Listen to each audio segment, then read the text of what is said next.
तो भाई एक बार जरा इसे सुनो। पूजा और शराब की लत में कोई फर्क नहीं है। इस चीज को आप साइकोलॉजी के पैटर्न से समझो। शराब हो या पूजा, जब कोई चीज अंदर के डर, गिल्ट या एम्प्टीनेस को टेम्परेरी शांत करती है तो दिमाग उस पर रिलाई करना शुरू कर देता है। अगर कोई इंसान बोले पूजा नहीं की तो दिन खराब हो जाएगा, शराब नहीं पी तो नींद नहीं आएगी, दोनों केसेस में साइकोलॉजिकल डिपेंडेंसी है। दोनों ही केसेस में इंसान रिस्पॉन्सिबिलिटी किसी एक्सटर्नल चीज पर डाल देता है। सो अंधभक्ति और शराब की लत दोनों एक ही चीज है। तो भाई दोनों के बीच फर्क बताने से पहले ये तो जान लेते कि पूजा असल में होती क्या है।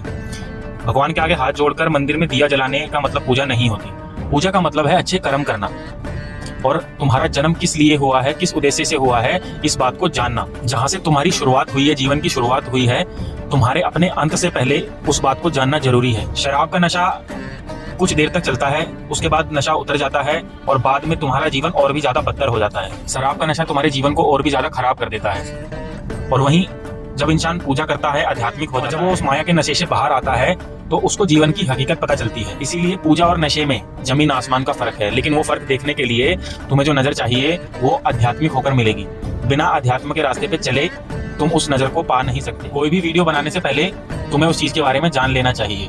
जब तुम पूजा और अध्यात्म के रास्ते को जानते ही नहीं हो तो तुम्हें ये सब बातें कहने का कोई अधिकार नहीं है। हर हर महादेव।